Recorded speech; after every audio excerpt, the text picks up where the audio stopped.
Hey everyone, Ian here, artist and game designer on Mara's Abyss, Mystery Labyrinth for the Game Boy Color.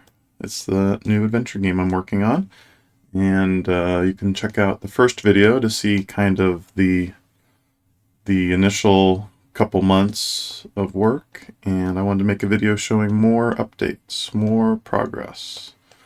So let's take a look. And I'll just kind of go through what's changed as we see it. I'll try and point it out.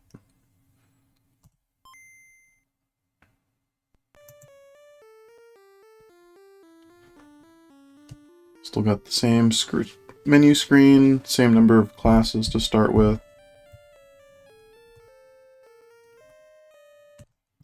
The starting items are now different for each class. And we now have an outside overworld that I'm working on. There's nothing in it yet. Well, there's a ocean border, but it's supposed to be like a different continent generated each time you play the game. And then the dungeons and towns, if I add towns and things like that, will be random as well. But there's no monsters out in the overworld unless I add like encounters later. But most of the dungeon sizes, I'll show you. So the first dungeon level is kind of like a foyer entrance level to the dungeon. And the main dungeons are up to 96 by 96 tiles. But I'm thinking about going bigger than that for the overworld, if possible. But running into Game Boy constraints seems to be a theme. There's a few Game Boy constraints I know off the top of my head now. Like I think it's 24 sprites, so that kind of limits your number of enemies. And then if you think of the size of the dungeon, 96 by 96, we're using that because much larger than that, and it's harder to track things within the dungeon. And that's one of the things we have now is permanence, which is you can go up and down in the dungeon. And the enemies you kill don't respawn, and the items you find on the ground don't respawn. So you can go through, and in theory, once we have, more levels or areas, you can just go through and clear every dungeon. I've changed the item screen a bit, so the equipment area on the top right is a little more condensed. Here's an axe, which is a new item. And the axe does perform differently than a sword, which is not always the case in games, but I believe in Dungeon Crawl Stone Soup, this is the case too, where axes can cleave and hit multiple enemies across tiles. So we have that now. There's only one enemy here. Finish him off. It shows you the quantity of an item you have now. I don't know if that was in the last video.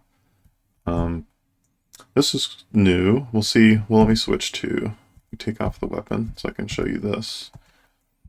The slimes. Oh, it didn't split.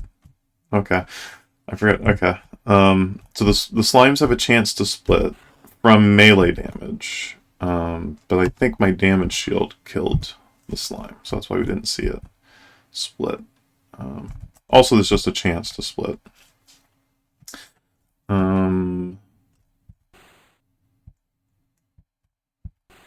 Okay, right there, you see the exclamation mark point after imp -14. That is coming from our crit chance, which now works, and our stat screen, all the stats on our stat screen are real stats, whereas some of these stats are fake on the main item screen right now. Because I was thinking like multiple damage type stats, but then it's such a small Game Boy game, and I'm thinking let's just keep it a little more simple as far as stats. So I might just do 1 damage stat, 1 dodge stat, maybe 2 armor stats, just to break up physical versus magic to make that a little more interesting. Maybe I can show, yeah, the axe hitting multiple. Okay. Swing. All right, yeah, it hit both. Cool. And they didn't split again. That's fine. Let's see if we can go find a slime that splits. And what else can I show you? Oh, so when you go down to a level, right now it does a little report on what items are on that floor. This is kind of a debug thing. But we may leave it in, or it may be like on the quest screen. Not sure. But on this level, on the 3rd level, we now have a boss. And you can't go down yet until the boss is defeated. So this is a boss room biome, and there's a boss. Behold, the first boss, a Gorgon. It spawns snakes when it attacks. Okay, it's pretty strong. I do have one full heal potion. Alright, it hit me real hard. Yeah, let's look at a different class. So the Zerker now starts with that axe. The Witch starts with extra potions. The Knight starts with a shield. And the Scoundrel starts with, as you might imagine, from his class icon, starts with a bow. And you can summon the Fox anywhere, but it doesn't really do anything in the overworld since there's nothing to fight. But it's just fun to run around with your Fox. So now we can see a higher quantity of items when we select the item in the hotbar menu. And then also when we look at items, we can see by the name, the full stack. But the little star by the bow represents a stack bigger than 9.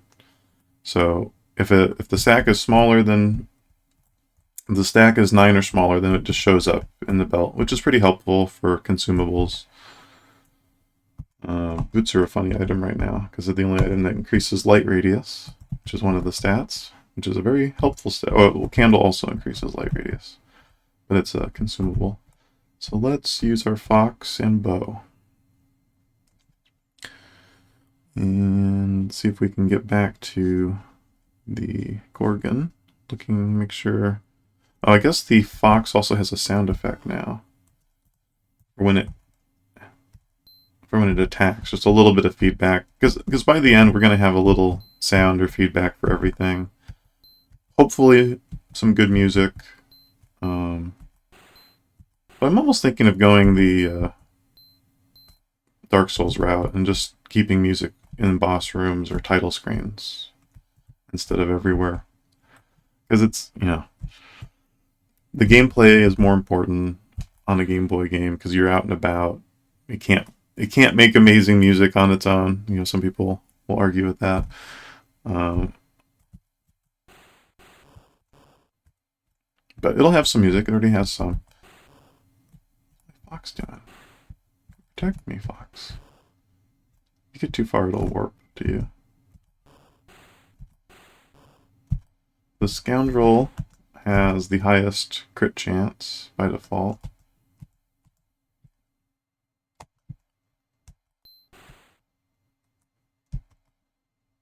Let's use our bow.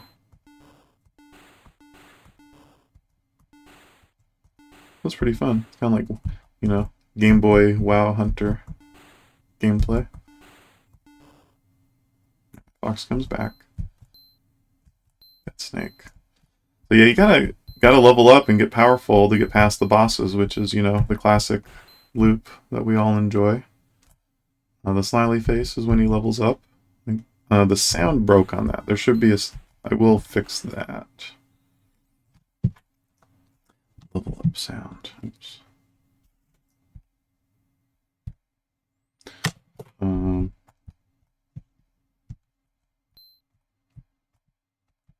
let's get back to this boss. See if we can... Oh, we hit 10 minutes. All right. Get to this boss quick. See if I can beat it for you guys.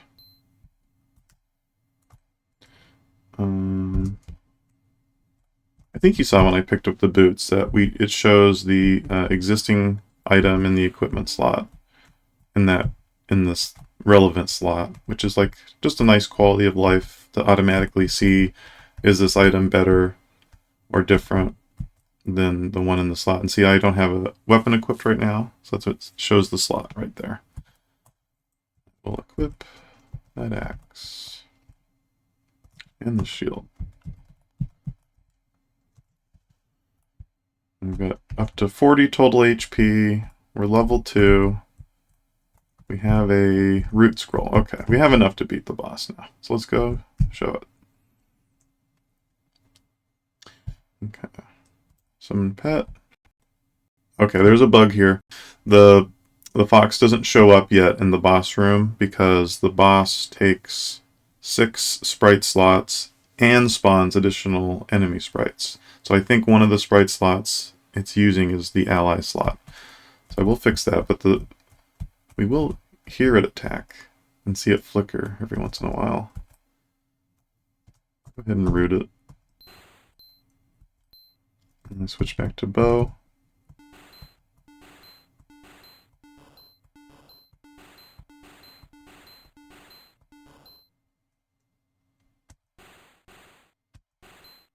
We got it. Right, first boss defeated. Oh, got my heart rate up. It's just exciting, you know?